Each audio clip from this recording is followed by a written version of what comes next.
Nah kebanyakan kan emang kayak kalau misalnya promil perempuan ini diperiksa nanti. Betul. Kan banyak orang-orang awam sekarang nih mandul nih gara-gara perempuan. Betul banget. Nah kita harus menghilangkan paradigma seperti itu. Tanya dokter yuk. Halo sahabat NK, balik lagi nih bersama kita di Tanya Dokter bersama Dokter Fahlia. Oke, kita sapa dulu ya dokternya. Halo dok, apa kabar? Baik sekali. Hari ini cerah banget ya, Iya, seperti sejuk. dokter nih. Hari ini kayaknya auranya lebih semangat ya. Oh iya, harus dong. Harus selalu semangat ya menghadapi hidup ini. Oke. Aduh kayak berat banget ya. Jadi kabar baik ya dok ya? Baik, alhamdulillah baik. Alhamdulillah baik. Oke dok, nih kita langsung aja nih dok ya. Karena di video sebelumnya dok, banyak banget yang nanyain tentang kesehatan pada laki-laki. Banyak banget. Karena kita mungkin di video sebelumnya tuh lebih mengarah ke perempuan kali Iya, ya. benar, Mungkin benar. orang ngiranya seperti itu kali ya dok ya. Padahal sebenarnya itu untuk umum ya. Laki-laki dan perempuan. Tapi setelah kita kumpulin pertanyaan-pertanyaan, ternyata banyak banget yang nanya tentang kesehatan pada laki-laki. Oke. Nah, makanya dok, di video kali ini kita bakal bahas, aku bakal tanya dokter tentang gimana sih cara meningkatkan kualitas sperma. Oke. Gitu dok. Oke. Benar. Jadi gini, kita akan membahas kualitas sperma. Nah, Betul. otomatis sebelum kita tahu nih gimana caranya, kita harus tahu dulu nih kualitas sperma yang bagus itu seperti apa. Nah, itu dia dok yang mau ditanyain pertama kali adalah gimana sih kita tahu cara ningkatin kualitas sperma tuh kayak Oke, gimana? berarti kan kita harus tahu nih sperma kita bagus atau enggaknya kan. Betul. Nah itu biasanya itu ada pemeriksaannya. Nah, pemeriksaan namanya analisa sperma. Nah, kan kita kebanyakan kalau misalnya nih pasangan yang mau promil, pasti kan diperiksa nih perempuannya. Nah, kebanyakan kan emang kayak kalau misalnya promil perempuan ini diperiksa nanti. Betul. Kan banyak orang-orang awam sekarang nih mandul nih gara-gara perempuan. Betul banget. Nah, kita harus menghilangkan paradigma seperti itu, karena kalau misalnya subur atau enggak subur itu bisa pada laki-laki dan perempuan. Bener banget dok. Karena gini ya dok ya, sebenarnya ya mungkin secara umum ya dok, kalau misalnya udah bahas tentang kehamilan, ini pasti langsung tertujunya ke perempuan dok. Nih gimana kita patahin stigma itu kalau sebenarnya tuh laki-laki juga harus dicek. Gimana, Benar. dok? Jadi kesuburan itu bukan hanya untuk perempuan dan bukan hanya untuk perempuan aja. Karena kan kalau misalnya membuahin itu kan butuh sperma dan sel telur. Betul. Sperma kan dari laki-laki. Betul. Nah, kalau misalnya spermanya nggak sehat, gimana caranya kita mau membuahi? Nah, caranya itu dengan memeriksakan di laboratorium. Jadi spermanya itu diperiksa kira-kira bagus atau enggaknya gitu. Oh jadi ada ya dok pemeriksaan untuk analisa sperma. Namanya itu analisa sperma di Itu laboratorium. kayak gimana dok? Jadi pemeriksaannya memang nanti si pasangan kitanya itu mengeluarkan spermanya itu diperiksa di laboratorium gitu. Jadi memang si spermanya itu yang nanti di lab lah, dilihat untuk mungkin bentuknya kah, mungkin kayak yang banyak atau enggaknya gitu. Oh seru nih dok kayaknya ya. Jadi dari analisa sperma itu kita udah bisa tahu bentuk dari sperma itu bagus atau tidak, jumlahnya juga. Benar. Memang kalau bentuknya gimana? Nah gini, saya akan menjelaskan biasanya sih untuk analisa spermanya itu yang pertama dilihat adalah Jumlahnya. Jadi si laki-laki ini tuh memproduksi sperma itu cukup banyak setiap harinya. Bisa hampir 100 juta dalam sehari dia memproduksi sperma. Tapi kan nggak mungkin ya ada berapa jutanya itu semuanya bagus. Betul. Nah itulah gunanya si analisa spermanya ini untuk melihat kira-kira sperma yang bagusnya itu seperti apa. Nah yang salah satunya itu dilihat dari motilitasnya, kecepatannya. Nah, jadi kalau misalnya dianya spermanya hanya berdiam diri atau dia gerakan yang lambat, ya pasti otomatis nggak akan bisa dia Nyampe ya? nyampe ke sel telur. Nah, yang bagus yang seperti apa? Yang lincah, yang cepet. Nah, jadi di situ ketahuan tuh kira-kira ini spermanya yang bagus nih. Oh, ini spermanya yang dia cuma diem doang, yang nggak bergerak. Ya otomatis yang nggak bergerak itu akan tersisihkan, dia akan istilahnya nggak normal lah gitu. Nah, biasanya itu 40% dari yang dihasilkan itulah yang baru bisa membuahi sperma. Oke, jadi dari hasil Membuahi sel telur, sorry. Jadi hasil dari analisa sperma itu kita bisa tahu dari tadi jumlahnya, kecepatannya sama bentuk tadi bentuk. ya. Kalau Nah, bentuk tuh dari sekian banyak itu nggak semuanya sama ya dok. Nah, jadi kan kita pada tahu nggak nih bentuk sperma itu seperti apa? Jadi kan Tahu nah, Dok. tahu lah ya, bisa membayangkan kalau si Bisa. sperma itu ada Kepala kepalanya dan ekor sama ya? ekornya. Ah, iya. Nah, gak semuanya seperti itu. Dia kadang ada yang bentuknya ada kepalanya doang nih, tapi nggak ada ekornya. Nih ada yang bentuknya ekor tapi nggak ada kepalanya. Gitu. Jadi dari analisa sperma itu kita udah bisa tahu. ketahuan, bisa. Oh, oke. Jadi dok, aku mau nanya nih dari sekitar yang tadi dokter jelasin itu, kalau misalnya bentuk sperma yang bagus itu kan ada kepala dan ekor ya. Dan beberapa dari yang misalnya udah analisa sperma terus ada yang nggak ada ekornya atau Iya, nggak ada yang kepala. nggak ada kepalanya. Nah itu tuh ngaruh nggak sih sama kelahiran anak cacat atau itu ngaruh nggak dari situ? Gini. Jadi otomatis kalau lah dia si spermanya nggak bagus, itu nggak akan jadi. Oke, Pokoknya paham. intinya, jadi kalau spermanya nggak normal itu tidak akan terjadi pembuahan. Ya. Nah, malah yang akan menjadi pembuahan tuh kalau dia cepat, terus dia bentuk spermanya bagus, nah itu akan terjadi pembuahan. Oh iya juga sih, benar. Jadi kalau misalnya anak cacat lahir itu bukan dari si spermanya sih biasanya, mungkin ya dari gaya hidupnya atau emang udah ada genetiknya gitu. Oke, jadi dari analisa sperma itu, oh iya dok, analisa sperma ya. Iya. Yang kita tahu nih mungkin baru sedikit informasi kalau misalnya sperma itu nggak bisa kuat lama ya dok ya.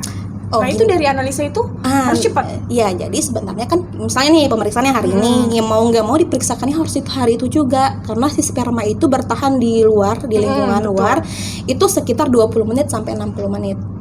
Di luar ya kalau memang mau diperiksakan, berarti mau nggak mau kayak yang kita harus periksanya di lab nih. Nah, kalau misalnya di dalam tubuh, nah itu bisa sampai kira-kira 45 jam lah. Jadi makanya kalau misalnya kita berhubungan tuh nggak boleh sering-sering. Oh, di dalam tubuh tuh maksudnya sudah di dalam tubuh. Jadi istilahnya ya sudah di dalam tubuh mati. Jadi ketika spermanya itu dikeluarkan, dia itu akan bertahan lama di dalam rahim perempuan itu sekitar 4 sampai 45 jam. Oh, jadi kalau dia sudah di dalam tubuh kita ya dok ya. Jadi dia bertahannya 45 jam. 45 jam. Jadi kan mungkin berhubungannya nggak boleh sering-sering. Makanya kebanyakan yang berhubungan yang bagus itu 2 hari sekali. Supaya apa? Jadi sperma yang sebelumnya itu sudah sempat dibuahin gitu. Kalau emang mau program hamil.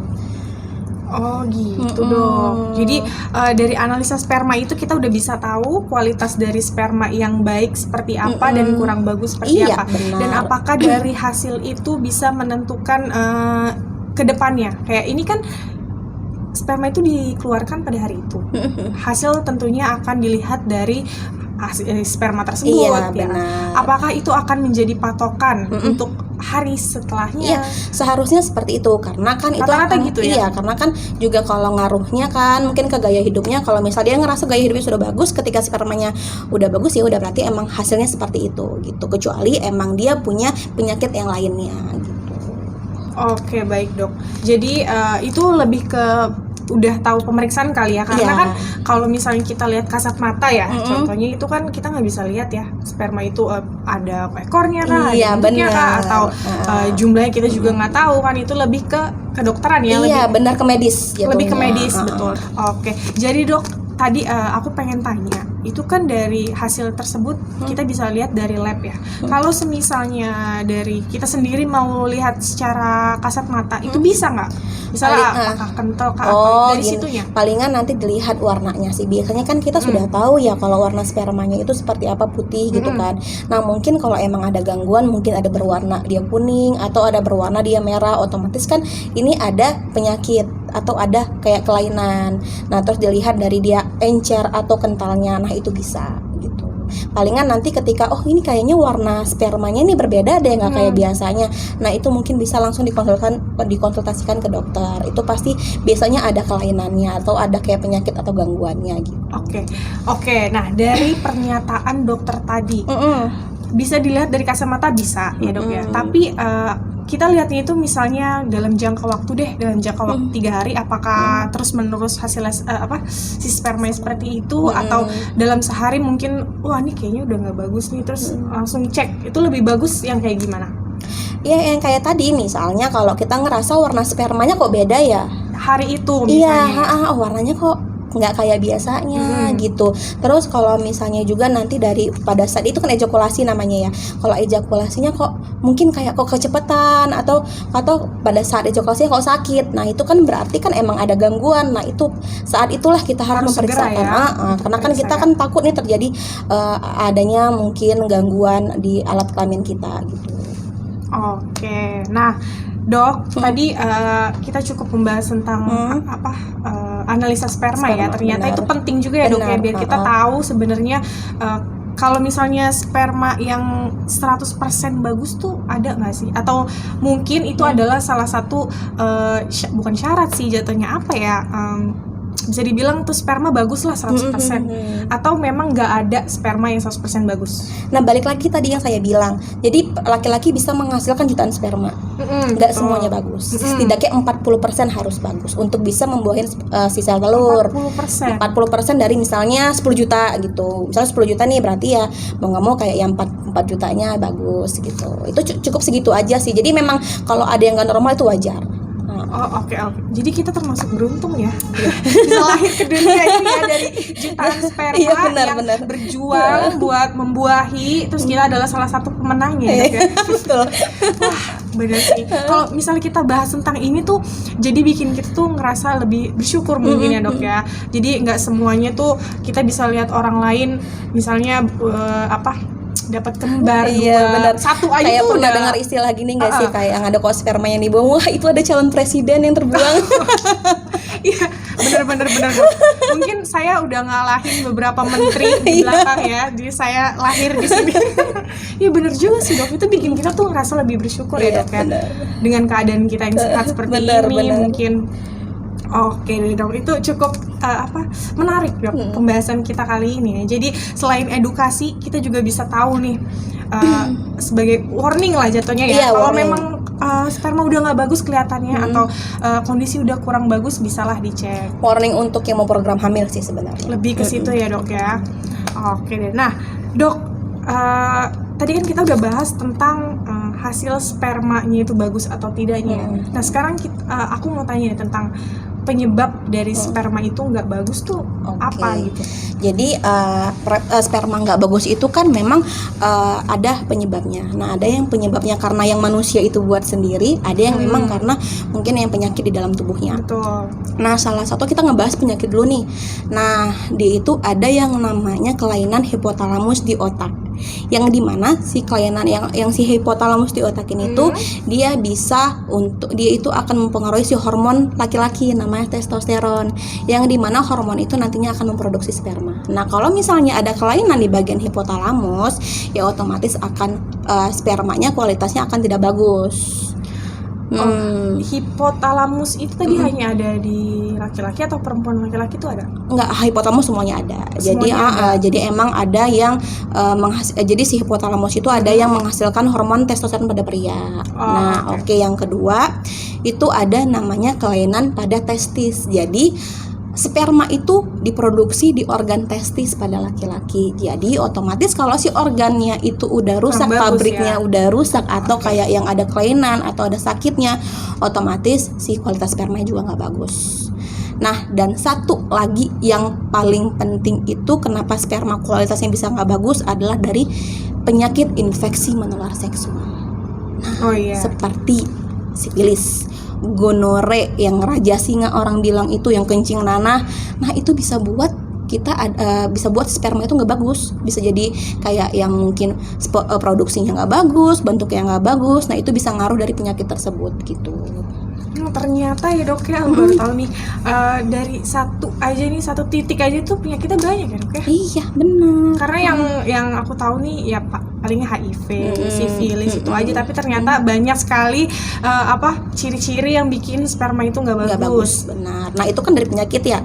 Nah, ya terus kalau misalnya yang alamiah kita buat ya lifestyle kita, kehidupan gayanya ya. Contohnya merokok, minum alkohol, mungkin ngedrugs. Nah, itu bisa mempengaruhi kualitas spermanya kita. Bisa mempengaruhi. Selain ngerusak organ, itu juga bisa kan banyak tuh di rokok-rokok tuh yang ini akan membuat fertilitas. Nah, itu ngaruhnya ke sperma. gitu ya.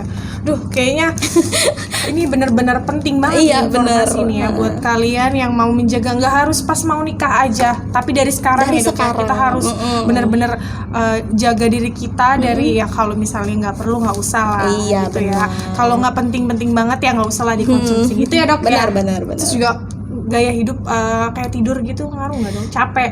Nah, itu lebih nanti ke gini, kita kan ngebahas masalah gimana sih caranya buat si spermanya itu bagus kan. Nah, itu palingan salah satu tipsnya. Jadi kalau misalnya tipsnya tidur nih, ya harus bagus kualitas tidurnya. Jadi setidaknya minimal 7 sampai 8 jam dalam sehari, itu akan meningkatkan kualitas sperma yang bagus gitu.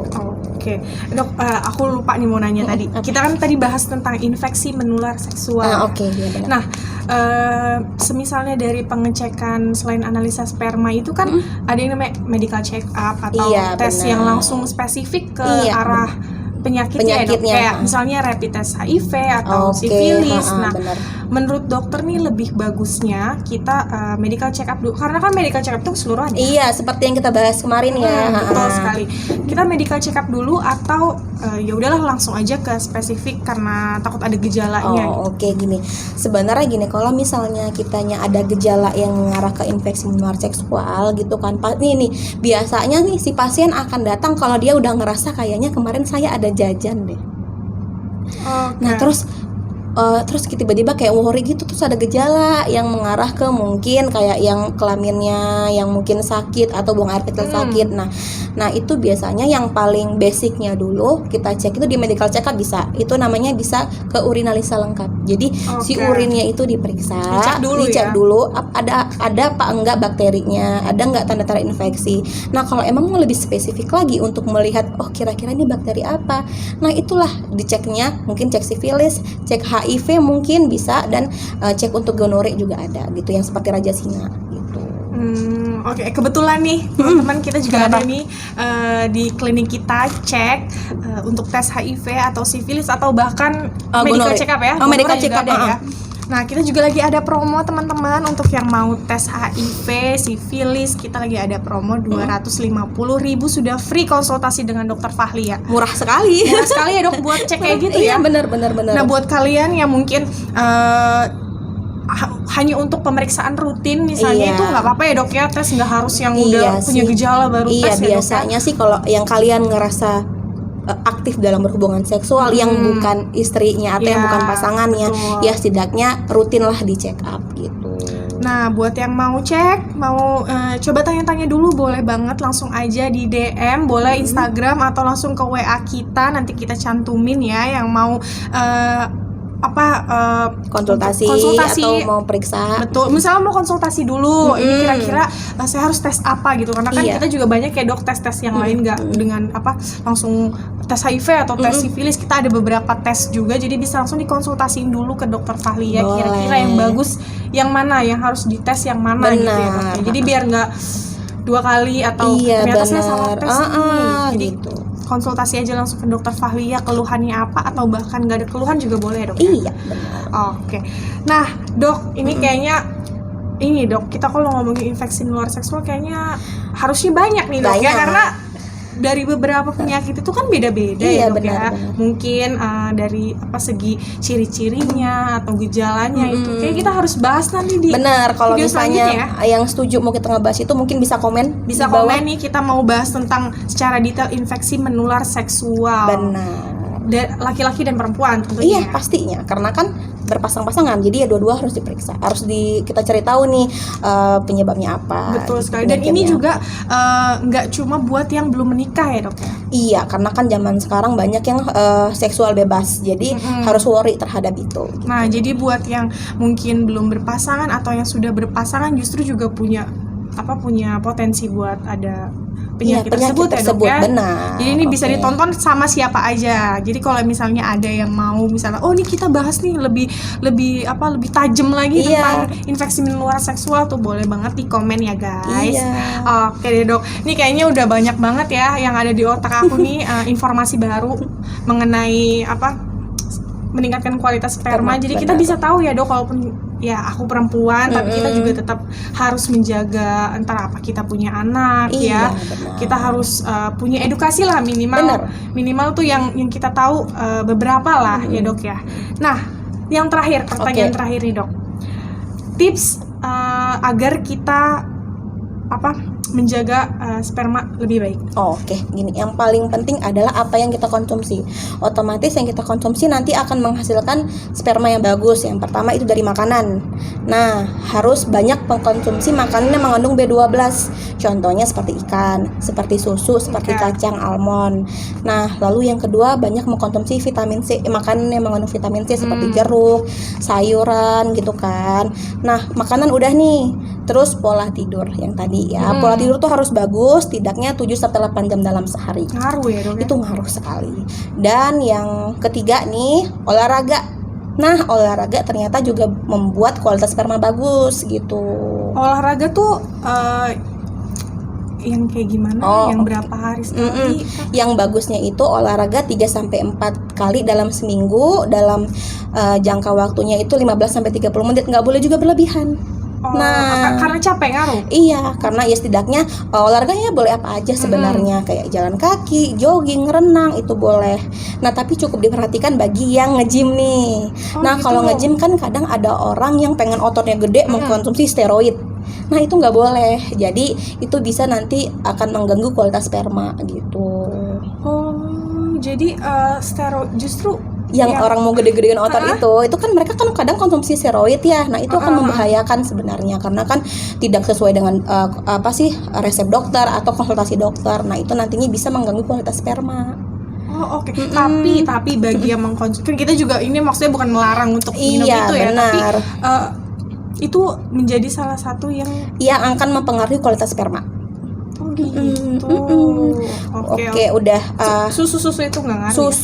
susu nggak ada masalah sih karena kan susu kandungannya protein ya, kecuali emang ada beberapa susu yang mengandung steroid tadi saya bilang gitu. Udah gitu yang paling penting juga pikiran, jangan stres. Nah, itu ngaruh justru ya buat semua bener. badan ini. Stres itu akan ngaruh ke kualitas sperma. Terus rokok dan minuman alkohol itu sudah pasti akan mempengaruhi kualitas sperma. Oke. sih. Jadi kayaknya sedikit banyak nih sama ya buat semua penyakit juga. Kalau misalnya kita mau terhindar dari penyakit tersebut ya makan yang teratur, makan yang sehat. Iya, dan hampir lain-lain. sama, hampir semua sih kayak yang kita mau menghindari Betul. penyakit kan tetap harus mengkonsumsi. Nah, makanan. dok, balik nih, mau dibalik pertanyaannya. Ya, oke. Semisalnya dok, kita udah makan sehat, olahraga teratur, mungkin nggak ngerokok atau mungkin nggak minum sama sekali, Oke. tapi pas dites atau dianalisa sperma kita masih kurang bagus. Nah itu gimana ya dok? Karena kan pasti kita punya perbandingan ya. Iya, Dok, ya? benar, Perbandingan benar. dengan orang lain misalnya ya, buat kalian juga yang mungkin dia ini ngerokok atau dia makan makanannya Oh, tapi nggak punya teratur, anak, tapi bisa punya anak. Nah itu Nah, itu jadi setiap orang itu metabolisme tubuhnya berbeda-beda, nggak bisa kita samakan. Oke. Nah, bisa jadi yang kitanya udah hidup sehat ternyata sperma kita nih nggak bagus. Nah, Itu faktornya bukan hanya gaya hidup tadi kayak saya bilang, mungkin ada penyakit lainnya. Nah, bisa jadi yang membuat dia spermanya tidak bagus, mungkin dia dari riwayat sakit, mungkin yang testisnya gangguannya, mungkin ada penyakit kelamin yang lainnya yang membuat spermanya nggak bagus gitu. Jadi kita nggak bisa membandingkan satu orang ini dengan orang yang lainnya, karena setiap orang itu metabolisme tubuhnya berbeda-beda gitu. Ya benar sih ya dok. Jadi kita nggak bisa, walaupun misalnya tips ini sama untuk semua orang, tapi belum tentu semua orang itu apa ya namanya? Iya, metabolisme tubuhnya. Belum tentu semua orang sama. Sama, ya, dok, ya? benar. Tapi setidaknya ya Ada tips lah. tips lah, maksudnya kita ada juga untuk menjaga kesehatan kitanya gitu. Otomatis kan kalau misalnya kita ngikutin anjuran ini kan bukan hanya sperma kita aja yang bagus, tapi memang gaya hidup kita menjadi bagus. Benar. Ada positifnya. Benar. Sama. Jadi nggak cuma menjaga kualitas sperma tapi semuanya ya dok Iya, ya, biar benar. supaya nggak ada penyakit yang tadi apa hormon itu Iya, juga terhindar benar. dari itu, Iya. kali aja dari kita makan sehat, hormon kita bagus, jadinya spermanya nggak Kualitasnya jelek kualitasnya lah, benar. betul. Oke dok, ini kayaknya cukup ya dok ya, ini udah banyak banget sih, dok. Tapi emang sangat bermanfaat banget sih dok bagi saya ya. Tapi buat kalian yang ngerasa ini tuh bermanfaat, boleh langsung aja di like, Di komen, di share, dan di